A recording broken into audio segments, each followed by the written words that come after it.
Hello everyone, Sahil here. Now we are going to listen to podcast news which includes national, international and business, economy, news. While walking in the morning or evening, while cooking, cycling or during free time you can listen. It will enhance your learning and understanding of various accents and pronunciations. Listening improves the quality of communication and comprehension. Before going ahead, I would like to welcome you all to the virtual school. A new way of learning and teaching, with the vision of Let's Grow Together. Our mission is to learn how to learn and teach how to teach. So stay tuned. And here we go. June 5th, 2021. Important national news. Amarinder briefs AICC panel, underlines need for unity. Congress panel meets lawmakers, amid dissidents led by Navjot Singh Sidhu. Special correspondent, New Delhi. Punjab Chief Minister Captain Amarinder Singh, in his 3-hour meeting with the 3-member panel of the All India Congress Committee, AICC, on Friday, put up a strong defense of his government to counter dissidents led by former Minister Navjot Singh Sidhu. It's an internal matter and there is no need for any public discussion. Elections are due in 6 months and we have to work together and win the elections, Captain Amarinder told reporters after the meeting. Multiple sources told The Hindu that ahead of next year's assembly election, there would be significant changes in the Pradesh Congress Committee, PCC, as well as the Punjab cabinet. But the exact role for Mr. Sidhu and how the party wants to accommodate him will be left to party president Sonia Gandhi, said a source familiar with the deliberations. The panel, which has been meeting Punjab lawmakers, MPs, and party leaders since Monday, is expected to submit its report to her in the next couple of days. The Chief Minister is learned to have made it clear to the 3-member panel, comprising Mallikarjun Kharge, Harish Rawat, and JP Agarwal, that the PCC should not be headed by another Jat Sikh as the state government is already being headed by one. This could effectively put a spanner in Mr. Sidhu's aspirations to head the state unit, currently headed by Sunil Jakhar, a Jat from the Hindu community. Dalit representation. And if the party decides to appoint a deputy chief minister, the chief minister is learned to have argued that there should be at least one from the Dalit community. He is also believed to have made a detailed presentation on what the party had promised before the election and what his government had delivered. The chief minister's critics, including Mr. Sidhu and former PCC chiefs Pratap Singh Bajwa and Samshir Singh Dolo, have been very critical of the state government's handling of the 2015 sacrilege issue. They alleged that the government could neither punish those involved in the desecration of the Holy Guru Granth Sahib at Bargari nor indict the Prakash Singh Badal-led Akalai government for the 2015 Kotkapura firing incident, following protests over the sacrilege. Captain Amarinder Singh is learnt to have informed the party panel that a special investigation team, SIT, is investigating the sacrilege issue afresh, and the law will take its course. I understand the importance of the sacrilege issue for congressmen and the people. The Chief Minister understands this much more than us. Administrative and legal steps are being taken and the results will be seen over the next few days, Mr. Rawat, also the Congress General Secretary in charge of Punjab, told reporters. RBI holds rates, cuts GDP forecast. Special correspondent, Mumbai. The Reserve Bank of India, RBI, on Friday left benchmark interest rates unchanged and reiterated that it would retain its accommodative stance for as long as necessary to revive and sustain growth on a durable basis, as it cut its GDP growth forecast for the fiscal year by 100 basis points to 9.5%. The RBI's Monetary Policy Committee, after taking stock of the evolving macroeconomic and financial conditions as well as the impact of the second wave of the COVID-19 pandemic, voted unanimously to keep the policy repo rate unchanged at 4%. Governor Shaktikanta Das said. Acknowledging that the sudden rise in COVID-19 infections and fatalities had impaired the nascent recovery that was underway, Mr. Das said the second wave had, however, not snuffed it out. The impulses of growth are still alive, he asserted. Ramping up the vaccination drive and bridging the gaps in healthcare infrastructure could mitigate the pandemic's devastation, he stressed. The bank also marginally raised its projection for CPI inflation during 2021 to 22 to 5.1%. Delta variant led to most post-vaccine infections in Delhi strain more transmissible, CSIR, NCDC. Jacob Kashi NEW Delhi. Variant Delta, B.1.617.2, the most pervasive variant of the coronavirus in India, constituted nearly 3 in 4 breakthrough infections in Delhi, according to a research study by scientists in Delhi. The variant was also characterized by high transmissibility, an accelerated surge in infections and, the scientists say, prior infections, high seropositivity and partial vaccination were insufficient impediments to its spread. Breakthrough infections are instances of people testing positive for the virus after getting vaccinated. The study is yet to be peer-reviewed and appears as a preprint and was authored by scientists at the CSIR Institute of Genomics and Integrative Biology, CSIRIGIB, and the National Center of Disease Control 2 key labs of the Indian SARS-CoV-2 Genomic Consortium, INSACOG, that tracks the emergence of key variants of the coronavirus. In 27 instances of breakthrough infections analyzed, the scientists found that two lineages dominated. B.1.617.1, Kappa, comprised 8%, Delta was 76% and the remaining linked to variants that belonged to broader B.1 lineages. PLI and HC seeks CBI probe into deaths at Jaipur Golden Hospital. 21 COVID-19 patients had died on April 23 to 24. The PLI stated that the cause of deaths was respiratory failure due to insufficient oxygen. File photo, Shivkumar Pushpakar. Staff reporter, New Delhi. The Delhi High Court on Friday asked the centre and the AAP government to reply to a plea seeking a CBI probe into the death of 21 COVID-19 patients at Jaipur Golden Hospital in April allegedly due to oxygen shortage. Justice Rekha Pally has sought a response by August 20, the next date of hearing, on a plea filed by the families of some of the patients who died on the intervening night of April 23 and 24. Erroneous report. The plea, filed through Advocate Utsav Bains, contended that the cause of death was respiratory failure due to insufficient supply of oxygen and not comorbidities as stated by a Delhi government committee report. The plea claimed the panel submitted an erroneous report that those who died did not suffer suffocation due to lack of oxygen supply. The plea sought a probe by the CBI or an independent agency into the deaths, so that the truth can be brought to light and justice be given to the deceased persons and their families, and compensation for the families. The plea alleged that the incident took place due to deliberate inaction and failure of the respondents, centre, Delhi government, and the hospital, to provide adequate oxygen to the patients despite knowing that any shortage would lead to their immediate death. The plea further contended that the hospital did not inform family members about the shortage, who could have arranged for high-flow oxygen cylinders and saved their loved ones who died due to low pressure in the oxygen cylinders. No decision on indemnity to vaccine makers yet, negotiations still on, says NITI Aayog member. Special Correspondent, New Delhi. The union government was still in negotiations and no final decision had been taken on indemnity to either foreign or local COVID-19 vaccine manufacturers, NITI Aayog member, Health, Dr. V.K. Paul said at a Health Ministry press conference on Friday. India had overtaken the US in providing at least one dose of vaccine. As of Thursday night, India has administered 17.2 crore doses, while the US has administered 16.9 crore doses, he said. While the priority of the government was to provide vaccine cover to the vulnerable elderly population and those with comorbidities, Bharat Biotech and Zydus have already started testing vaccines on children. But we have to understand that we will need 25 to 26 crore doses to cover this population, as we cannot have partial coverage. All this will be taken into account when we straight guys. Information gathering and analysis on the matter is on, he noted. Disquiet over Jagan, Patnaik letters to CMS. Sobhana Kaner, New Delhi. Opposition leaders remain skeptical about the recent letters written by Andhra Pradesh Chief Minister Jagnamohan Reddy and Odisha Chief Minister Navin Patnaik to other chief ministers criticizing the centre's vaccination policy. Unlike Kerala Chief Minister Pinarayi Vijayan and his Jharkhand counterpart Hemant Soren's letters, where they demanded universally free vaccines, both Mr. Reddy and Mr. Patnaik have limited themselves to supply-side problems and demanded that the centre should handle the procurement. Senior Congress leader Jairam Ramesh has questioned both the CMS, asking them to question PM Narendra Modi instead of writing to fellow chief ministers. India records most cases worldwide, 1.13 lakh new cases registered, accounting for 1 in 3 new infections. Special Correspondent, Chennai. India recorded 1,13,261 new COVID-19 cases and 2,059 new deaths till 9:40 p.m. on Friday. The country has so far reported a total of 2,86,764 cases and 3,42,790 deaths. Though the new infections are declining, India continues to record the most number of daily cases in the world. It accounts for 1 in every 3 new infections worldwide.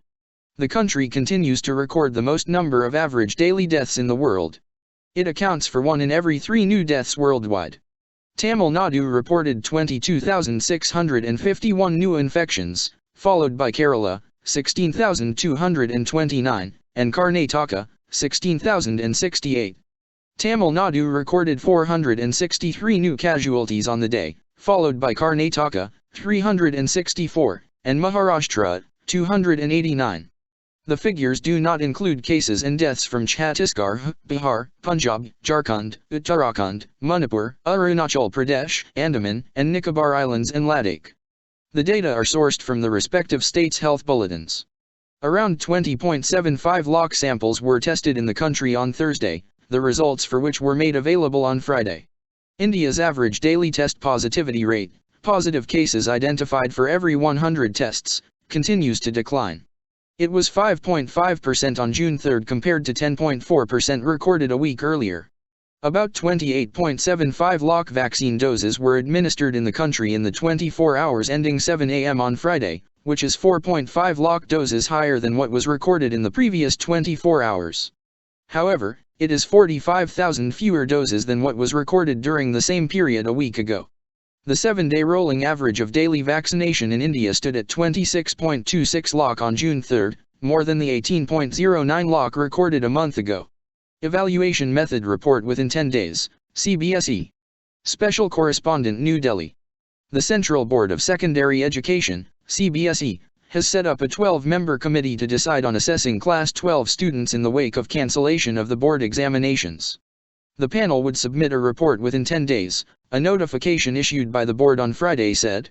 The notification, signed by CBSE's Controller of Examinations Sungyam Bharadwaj, said steps were being taken to compile the results of Class 12 students as per a well-defined objective criteria. DAC nod for building 6 conventional submarines. It also approved procurement of air defense guns at a cost of 6,000 Indian rupees crore. Firepower, a file photo of Inskandari undergoing trials.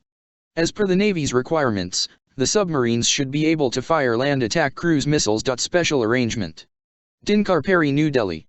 The Defense Acquisition Council, DAC, headed by Defense Minister Rajnath Singh, on Friday approved the issuance of a request for proposal, RFP, for the construction of 6 conventional submarines under Project 75I at an estimated cost of 43,000 Indian rupees crore. At a meeting, it also approved the procurement of air defense guns and ammunition for the army at an approximate cost of 6,000 Indian rupees crore. This is a landmark approval, being the first case processed under the Strategic Partnership, SP, model.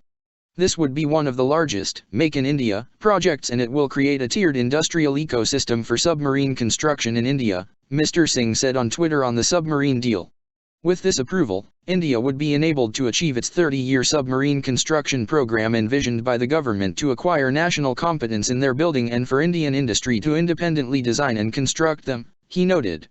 The SP model of the Defence Procurement Procedure, DPP, aims to promote the role of Indian industry in manufacturing and build a domestic defense industrial ecosystem. MDL, L&T shortlisted. The RFP is expected to be issued in the next couple of months, a defense official said. It would take at least 2 to 3 years for the deal to be concluded, and given the high technology and the long timelines, the cost would be spread over many years, a defense official added. Last January, the DAC shortlisted Mazagon Docks Limited, MDL, and Larsen & Toubro, L&T, as the Indian partners for the deal. The Navy will now issue the RFP to them, who would respond to it in partnership with a foreign original equipment manufacturer, OEM. As per the Navy's requirements, the submarines, all of which will be built in India, should be equipped with air-independent propulsion, IPE, modules and be able to fire land attack cruise missiles. 5 foreign OEMs: Daewoo Shipbuilding and Marine Engineering, DSME, South Korea, Naval Group, France, Navantia, Spain, Rosaboronexport, Russia, and TKMS, Germany, have been selected. The delay in the deal was the extra caution at each step of the process, as this was being done for the first time, officials had said. The modernization of the Army's air defense guns has been a long pending proposal, and the DAC accorded approval for the procurement of the guns and ammunition under the Buy and Make, Indian, category of the procurement procedure. The Defense Ministry said that responses from about a dozen Indian companies had been received, and all of them have expressed their willingness and commitment to manufacture this complex gun system and associated equipment by ensuring technology assimilation in India. Pension norms eased for families of deceased staff. Several government employees have died of COVID-19, says Center. Vijay Kumar, Chennai. The union government has written to all ministries relaxing the norms for disbursing pension to families of deceased employees considering their urgent need of funds for their livelihood. The authorities have been told to disburse the provisional family pension immediately after receiving the claim with a death certificate. According to sources in the railways, the Ministry of Personnel, Public Grievances, and Pensions wrote to the Railway Board and secretaries of all ministries on Thursday on simplified payment of family pension, death gratuity and other dues to the family on death of a government servant during service, saying that the COVID-19 pandemic had claimed the lives of several government employees during the recent surge. Sole breadwinners. In many cases, the deceased employees were the sole breadwinners of their families, and the casualties have left families devastated and in an urgent need for funds for livelihood. It is, therefore, incumbent on the government to ensure that the family pension and other entitlements in respect of the deceased employees are released to their families expeditiously, the advisory said.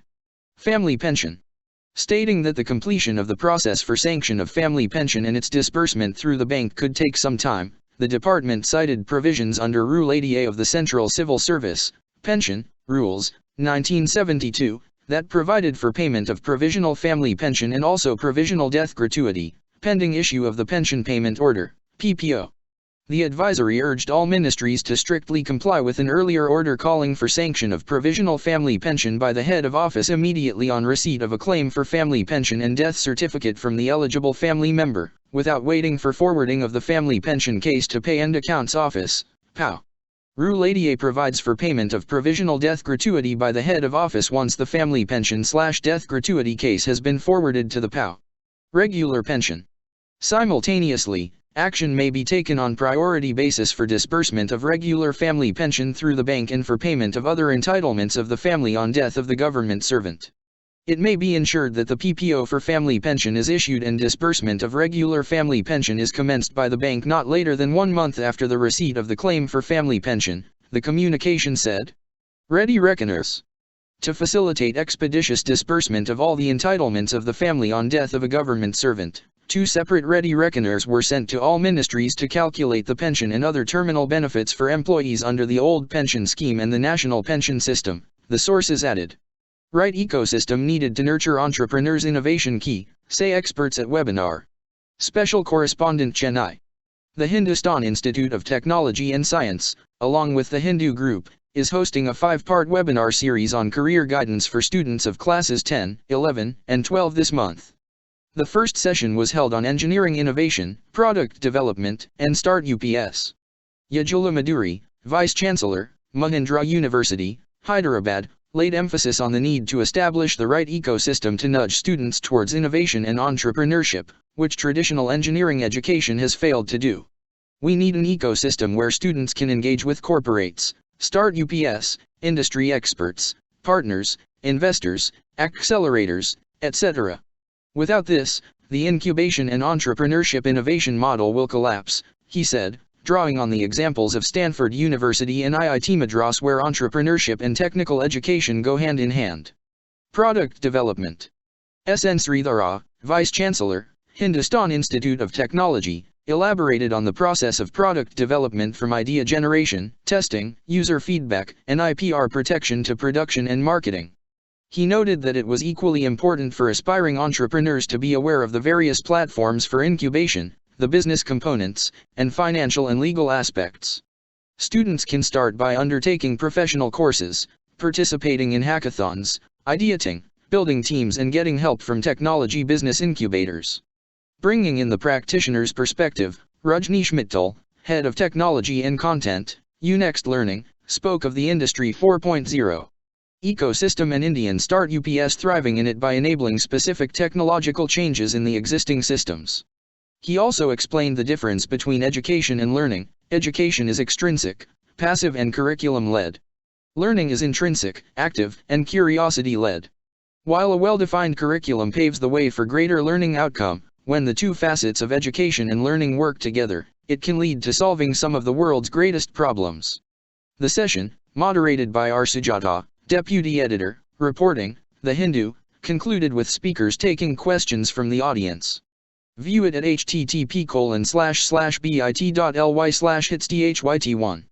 Push for citizenship to minority migrants. They can apply online. The awareness drive is not related to CAA, says official. A file photo of people checking their names on the final draft of Assam's NRC list. Vijata Singh, New Delhi. Migrants belonging to 6 non-Muslim minority communities from Pakistan, Afghanistan, and Bangladesh who came to India on valid documents before 2014 are eligible to apply online for citizenship from any part of the country, a senior government official said. In March, the Ministry of Home Affairs, MHA, wrote to all states, including Assam, sensitizing them of the relevant provisions under the Citizenship Act, 1955 that could help the 6 communities Hindus, Christians, Sikhs, Jains, Buddhists, and Parsis, who entered India before 2014 and are here on long-term visa, LTV, expedite their citizenship application. The official asserted that this particular awareness drive was not related to the Citizenship Amendment Act, 2019, CAA, that is intended to benefit undocumented, illegal migrants, from the 6 persecuted communities who entered India before December 31, 2014. The CAA is yet to come into force as the rules that govern the law have not been notified by the ministry yet. A survey was done and it was found that such migrants live in many parts of the country. The states have been made aware that provisions exist that could help the migrants in acquiring citizenship if they fulfill the criteria. This is to help the applicants who have applied online from any part of the country, as the verification is also done by the local police who have to send the report to the Home Ministry, said the official. Assam NRC. Assam is the only state where a National Register of Citizens, NRC, has been compiled. More than 19 lakh of the 3.29 crore applicants in the state have been excluded from the final register. The state government has demanded re-verification of the process as a large number of Hindus were left out. The excluded persons from the 6 communities, who are yet to be declared illegal migrants, will benefit from the CAA as and when it is implemented as legislation benefits such migrants from the 3 neighboring countries who entered India illegally before 2014.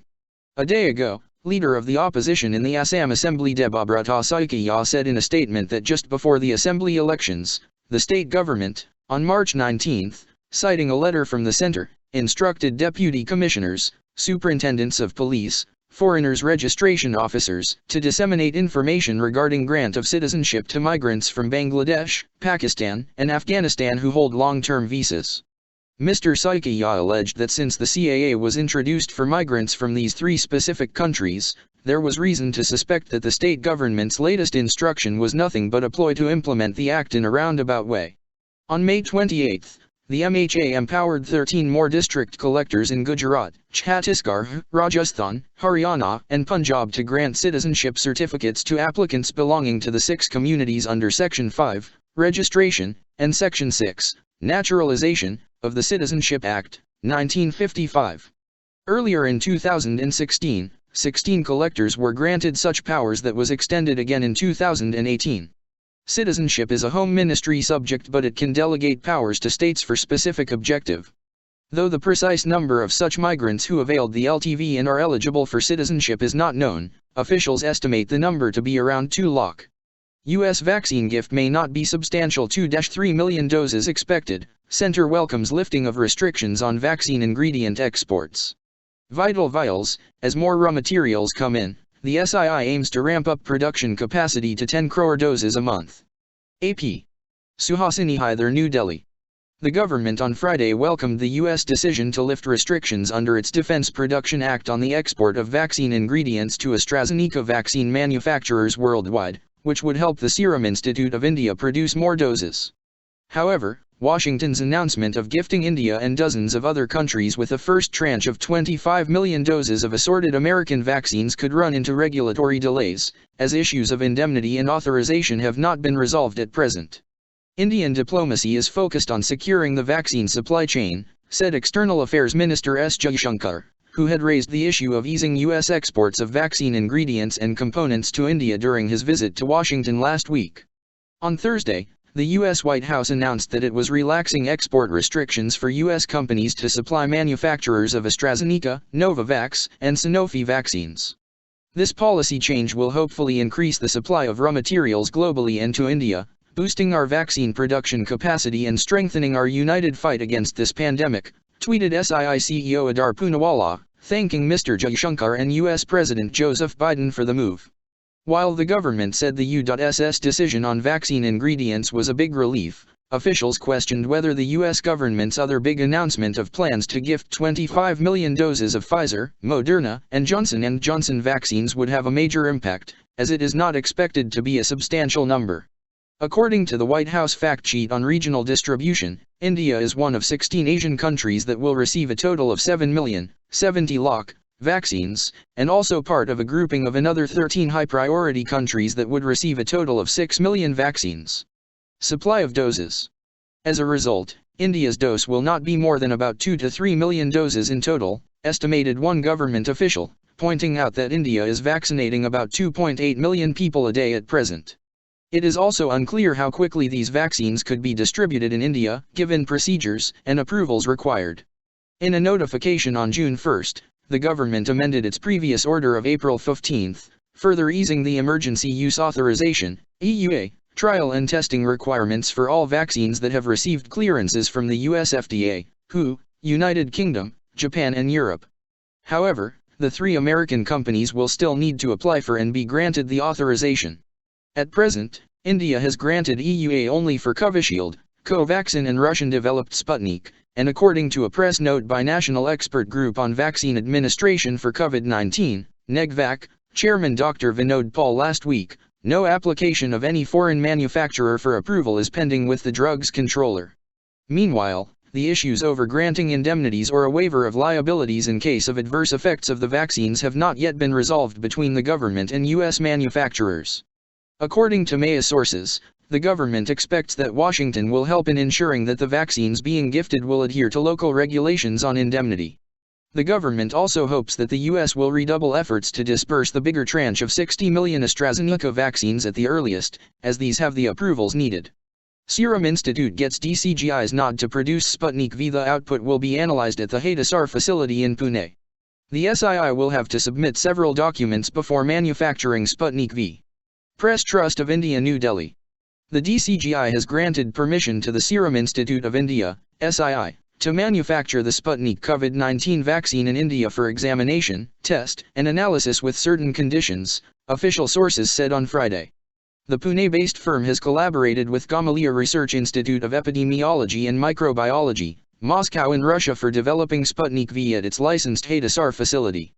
The DCGI has granted permission to the Serum Institute to manufacture the Sputnik COVID-19 vaccine in India for examination, test, and analysis at its licensed Hadasar facility with certain conditions, an official source said. The company had submitted an application to the DCGI in this regard on Thursday. According to the 4 conditions set by the DCGI, the Serum Institute will have to submit a copy of the agreement between it and the Gamaleya Research Institute of Epidemiology and Microbiology for transfer of cell bank and virus stock and a copy of agreement for technology transfer with Gamaleya. Further, the SII has to submit a copy of the RCGM permission to import cell bank and virus stock and a copy of the RCGM permission to initiate research and development of viral vector vaccine Sputnik V, the sources said. This license, unless suspended or revoked, will be enforced for a period of 3 years from the date of its issuance on June 4. The SII on May 18 had also applied to the Review Committee on Genetic Manipulation, RCGM, Department of Biotechnology seeking clearance for import of strains/seed lots and cell banks, and for carrying out research and development, the official sources said.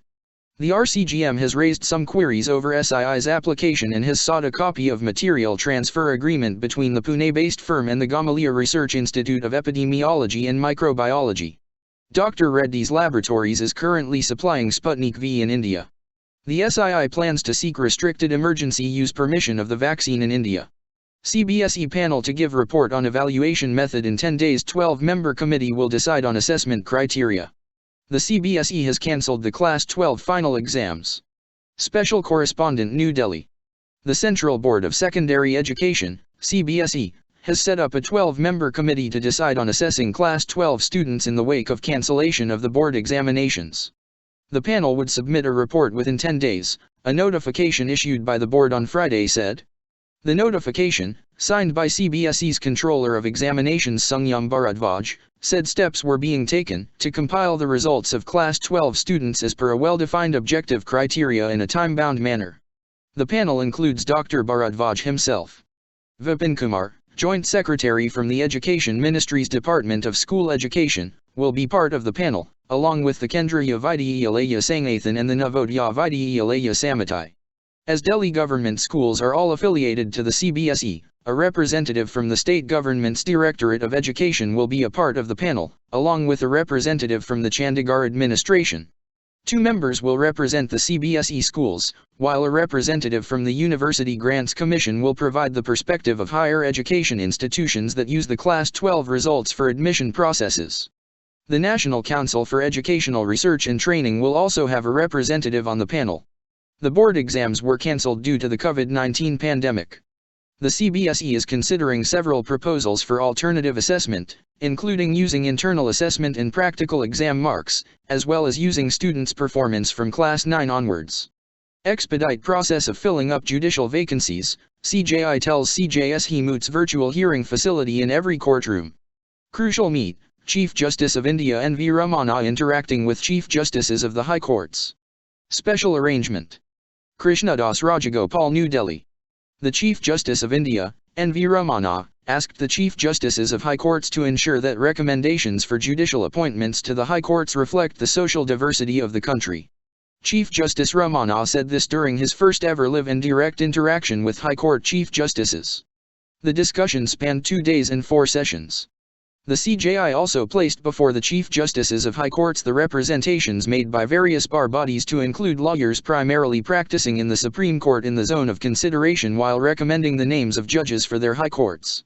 The CJI also reminded the Chief Justices to expedite the process of filling up vacancies, particularly in the high courts.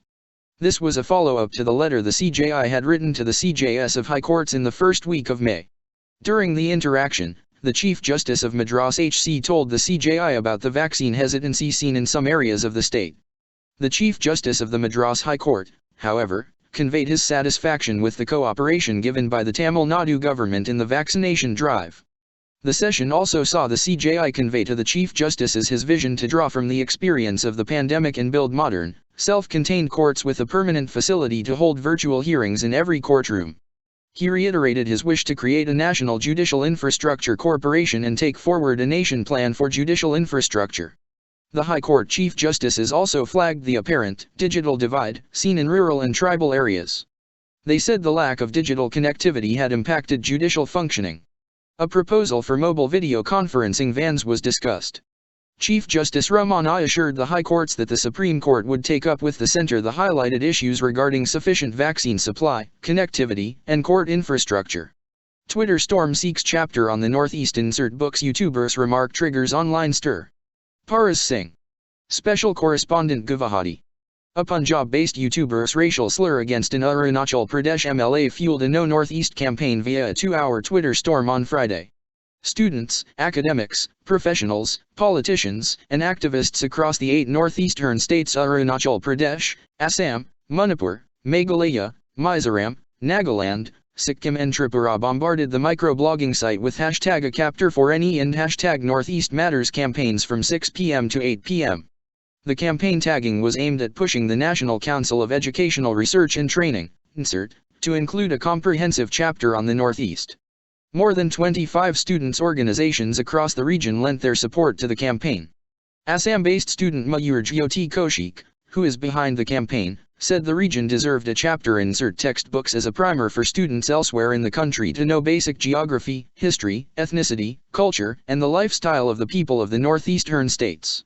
If all in the region unite for this, we can ask the Union Ministry of Education to include a chapter so that our counterparts beyond the region do not grow up ignorant about the Northeast and make comments like the YouTuber, he said. YouTuber Paras Singh was arrested and brought to Arunachal Pradesh capital Itanagar on May 27 for calling Congress MLA and former MP Ninong Aring and the people of the state Chinese. The YouTuber had ridiculed the MLA for appealing to Prime Minister Narendra Modi to ban Battlegrounds Mobile India, a variant of PUBG. As punishment, the Arunachal Pradesh police have been teaching geography, history, and other aspects of the state to the YouTuber. In Sandhayak decommissioned the hydrographic survey ship was built indigenously. Bidding adieu, the ship was in service for 40 years and had participated in many significant operations. File photo. Special Correspondent, New Delhi. Hydrographic Survey Ship in Sandhayak, the first of its class indigenously designed and built, was decommissioned after 40 years of service, at the Naval Dockyard Visakhapatnam on Friday in a low-key event attended only by in-station officers and sailors, in line with COVID-19 protocols. At sunset, the naval ensign and the commissioning pennant were brought down for the last time on board in Sandhayak in the presence of Vice Admiral A.B. Singh, Flag Officer Commanding-in-Chief, FOC&C, Eastern Naval Command, ENC, symbolizing the decommissioning, a Navy statement said.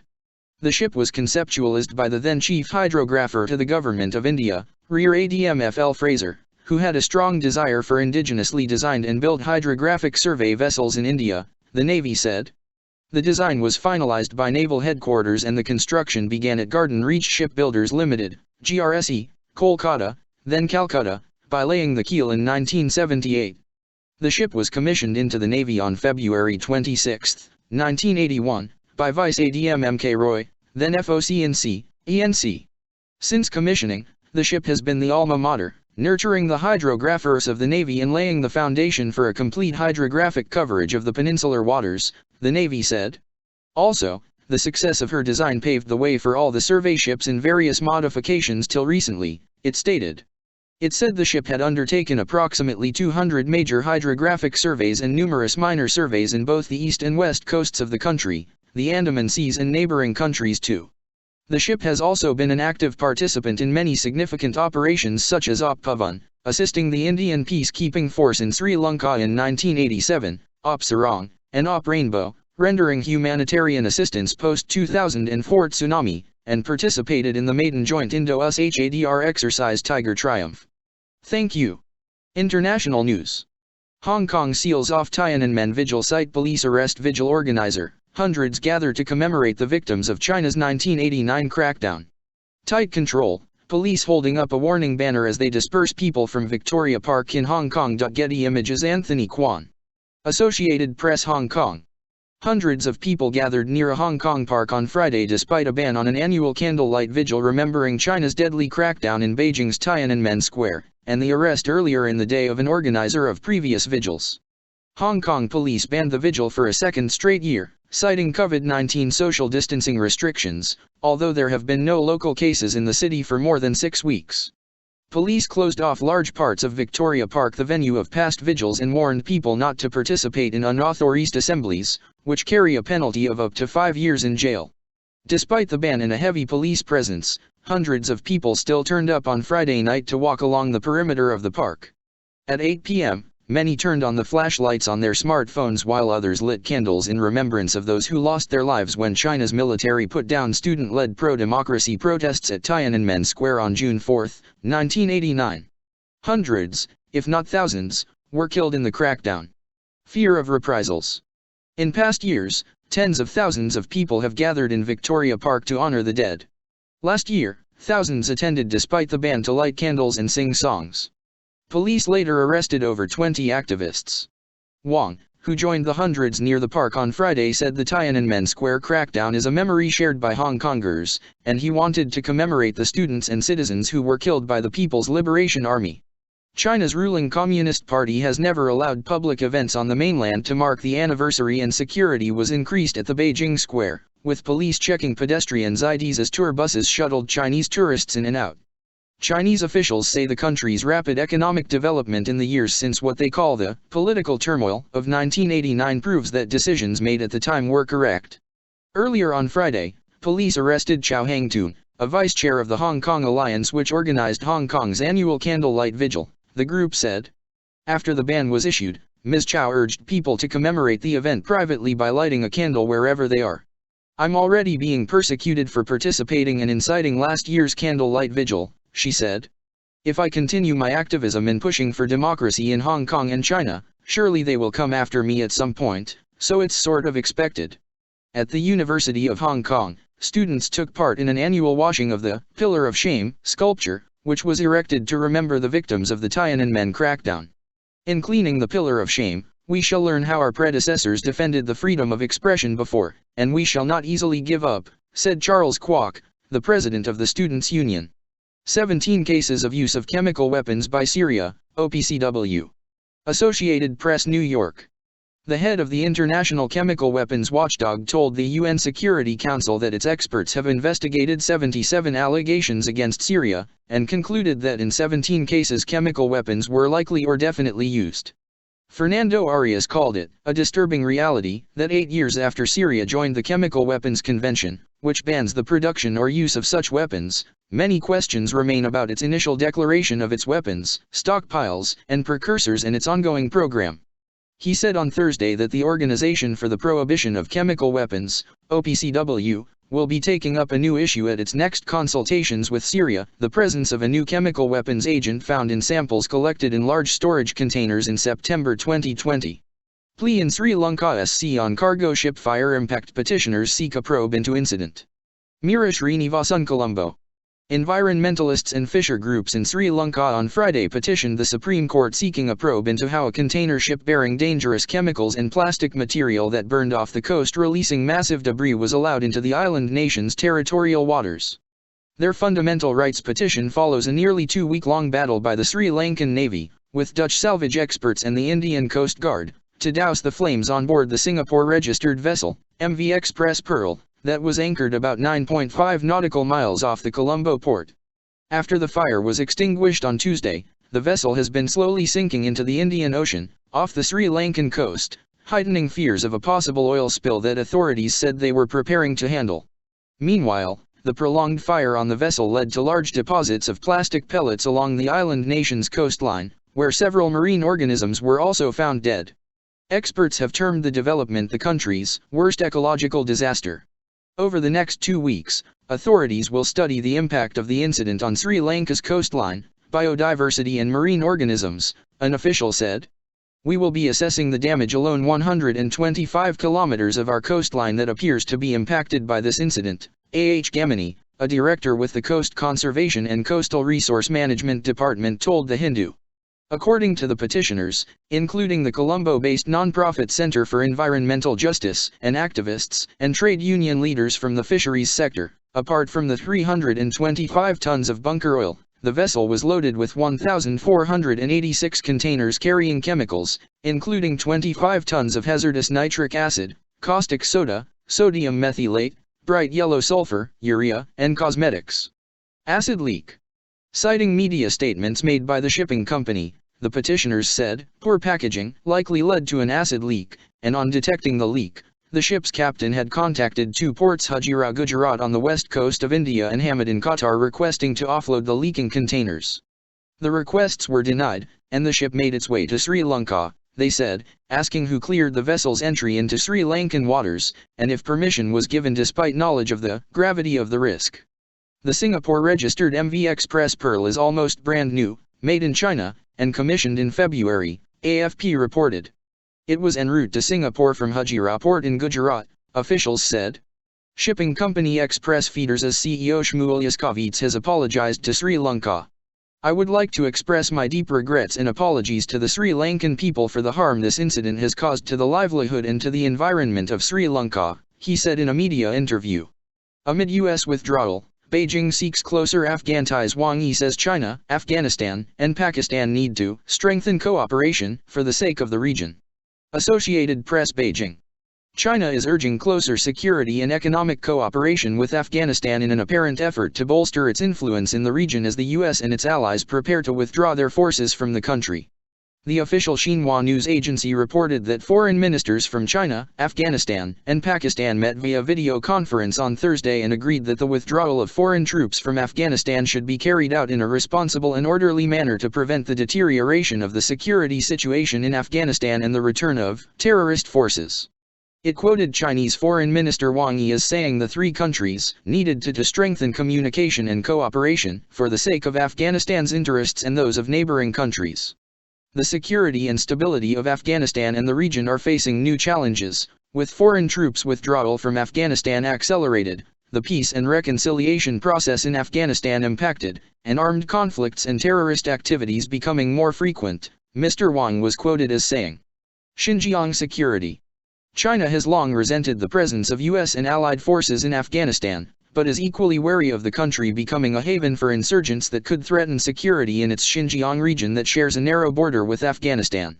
Xinhua said. Mr. Wang, Afghan Foreign Minister Mohammad Hanif Atmar and Pakistani Foreign Minister Shah Mahmood Qureshi stressed the need to forbid any terrorist organizations or individuals from using their territories to engage in criminal activities against other countries.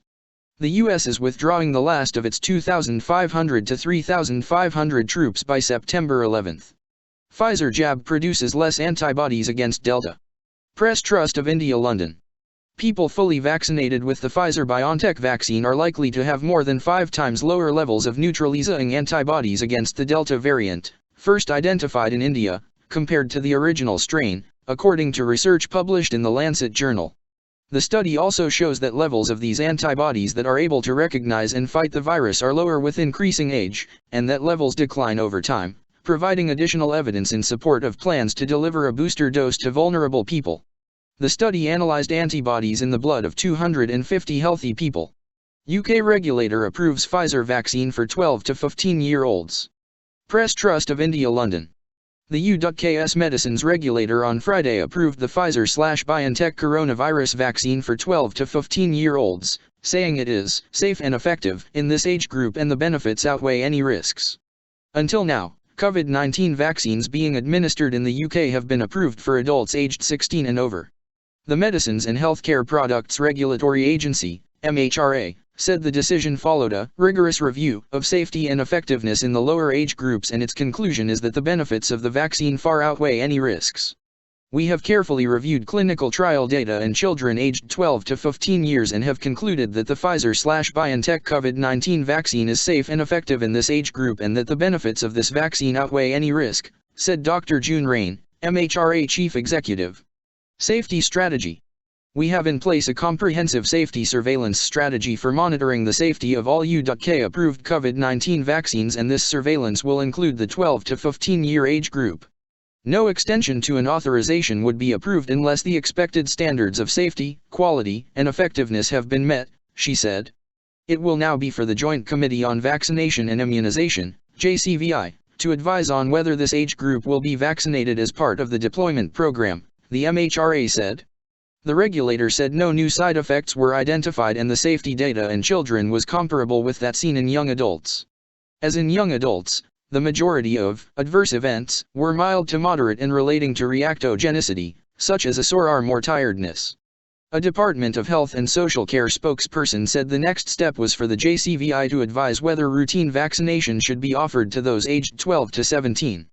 The vaccine was approved for use for 16 and 17-year-olds in December 2020. Biden expands list of Chinese firms off limits for U.S. investors. Order widens scope of the ban to include 59 companies. Joe Biden. Agence France-Presse, Washington. U.S. President Joe Biden on Thursday expanded a blacklist of Chinese firms that are off limits to American investors over their links to Beijing's military-industrial complex, in a sign of Washington's continued pressure campaign against the Asian power. Former President Donald Trump in November issued a list of 31 Chinese companies that were deemed to be supplying or supporting China's military and security apparatus, later adding even more firms. But after legal challenges put the sanctions in doubt, Mr. Biden's team reviewed the blacklist, removing some names and ultimately expanding it to 59 firms that Americans are prohibited from having a stake in. Many are subsidiaries of companies already included. The sanctions target companies involved in Chinese surveillance technology used to facilitate repression or serious human rights abuses, which undermine the security or democratic values of the United States and our allies, according to a White House statement. The initial list published under Mr. Trump included major telecoms, construction, and technology firms, such as China Mobile, China Telecom, video surveillance firm Hikvision, and China Railway Construction Corp. China National Offshore Oil Corporation was added to the list in January. The investment ban takes effect on August 2 and current shareholders have a year to divest. Release medical records of sick Wuhan lab staff, Fauci urges China. Reuters. Top U.S. infectious disease expert Dr. Anthony Fauci has called on China to release the medical records of 9 people whose ailments might provide vital clues into whether COVID-19 first emerged as the result of a lab leak, the Financial Times reported on Thursday. I would like to see the medical records of the 3 people who are reported to have got sick in 2019. Did they really get sick, and if so, what did they get sick with? The report quoted Mr. Fauci was quoted as saying. The origin of the virus is hotly contested, with U.S. intelligence agencies still examining reports that researchers at a Chinese virology laboratory in Wuhan were seriously ill in 2019, a month before the first COVID-19 cases were reported. However, Chinese scientists and officials reject the lab leak hypothesis, saying the virus could have been circulating in other regions before it hit Wuhan. Thank you. Economy News. RBI adds hospitality sector aid with 15,000 Indian rupees CR credit window. Hotels, restaurants, travel agents may benefit, trade says 3-year tenor too short. Timely step, infusing liquidity will help as cash-strapped units couldn't have survived, says Phrase Kohli. V. Srinivasamurthy. Special Correspondent Mumbai. The Reserve Bank of India, RBI, has opened a separate on-tap liquidity window to help mitigate the adverse impact of the second wave of the pandemic on certain contact-intensive sectors. The move would provide liquidity of 15,000 Indian rupees crore till March 31, 2022, with tenors of up to 3 years. Under the scheme, banks can provide fresh lending support to hotels and restaurants, entities related to tourism travel agents, tour operators, and adventure or heritage facilities, aviation ancillary services, ground handling and supply chain, and others including private bus operators, car repair services, rent-a-car service providers, event/conference organizers, spa clinics, and beauty parlors/salons.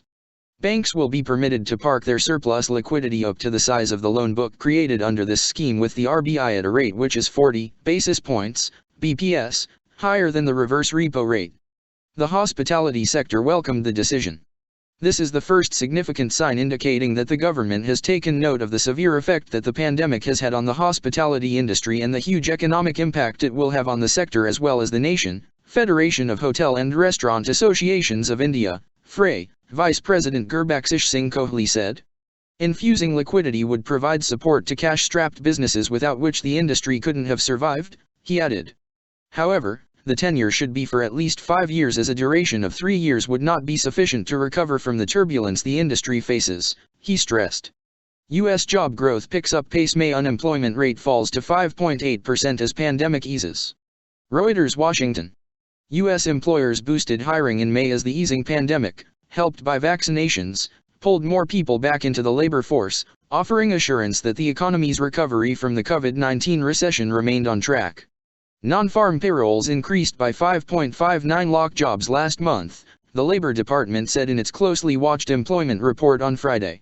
Data for April was revised slightly higher to show payrolls rising by 2.78 lakh jobs instead of 2.66 lakh as previously reported. The unemployment rate fell to 5.8%, from 6.1% in April. April's initial employment count, which delivered roughly a quarter of the new jobs economists had forecast, led to hand-wringing among some economists and investors that growth was stagnating at a time when inflation was rising. The improving public health situation and massive fiscal stimulus are supporting the economy. At least half of the American population has been fully vaccinated against COVID-19, according to data from the U.S. Centers for Disease Control and Prevention. That has allowed authorities across the country to lift virus-related restrictions on businesses. But the reopening of the economy is straining the supply chain. A worker shortage blamed on child-care complications, generous unemployment checks and lingering fears over COVID-19 sharply restrained hiring. There are a record 8.1 million job openings. Millions of workers, mostly women, remain at home as most school districts have not moved to full-time in-person learning. The expanded benefits will end in early September across the country. That, together with more people vaccinated and schools fully reopening in the fall, is expected to ease the worker scarcity by September. RBI's view on cryptocurrency stays, have major concerns, DAS governor urges due diligence before investors take a call. Press Trust of India Mumbai. RBI Governor Shaktikanta Das on Friday made it clear that the central bank's view on cryptocurrencies such as Bitcoin remains unchanged and it continues to have major concerns on the volatile instruments. There is no change in RBI's position on cryptocurrencies. Our circular clarifies the position very well, Mr. Das told reporters. The RBI had first come out with a circular on the issue in 2018, cautioning people against investing in cryptocurrencies that do not have sovereign character. It had barred entities regulated by it from dealing in such instruments. However, The Supreme Court, in 2020, struck down the circular. Mr. Das said a revised notification to financial institutions on Monday was necessitated because some banks were still referring to the old circular set aside by the Apex Court, and this was an attempt to set the record straight. The RBI had on Monday asked banks, NBFCs, and payment system providers not to refer to its earlier 2018 circular in their communications to customers. With regard to RBI's position on cryptocurrencies, I had said earlier, we have major concerns around cryptocurrency which we have conveyed to the government, Mr. Das said. Some of the cryptocurrencies have seen a massive dip in their per unit trading prices lately, leading to erosion of investor wealth. Mr. Das said the central bank is not into investment advice, but added that one should make one's own appraisal and do due diligence before taking a call on investing in cryptocurrencies. Thai Jewellery Trade eyes India with a new range WFH changing consumer behavior. Lalatendu Mishra, Mumbai. Trade promotion executives from Thailand said the COVID-19-induced work from home, WFH, culture has heralded a change in consumer behavior, and are accordingly planning a new range of jewelry designs to cater to the demand. Thailand, the world's third-largest exporter of silver jewelry and color stones, following the US and Hong Kong, has announced the Bangkok Gems and Jewelry Fair, to be held virtually between June 22 to 24, with a view to bagging large orders from India. Thai officials said consumer appetite for jewelry and accessories, dampened by the COVID-19 pandemic, had begun to increase. With WFH, consumer behavior has changed to embrace jewelry and accessories that highlight the upper half of the body visible on Zoom, MS Teams and Google Meets, said a spokesperson for Thailand's Department of International Trade Promotion, DITP. Thailand's pre-COVID imports of gem and jewelry from India stood at $300 million and exports about $600 to $700 million. One of its main markets is India, with an export value of $143.97 million from January-March, as per DITP data. Thank you. Thank you so much for watching this video as a podcast. Do like, share and comment. Press the subscribe button and hit the bell icon to get new notifications. Thank you. Take care and stay safe. God bless you all. Jai Ma Bharti. To download news and editorials in MP3, follow us on Telegram, Virtual School. The link is provided in the description below.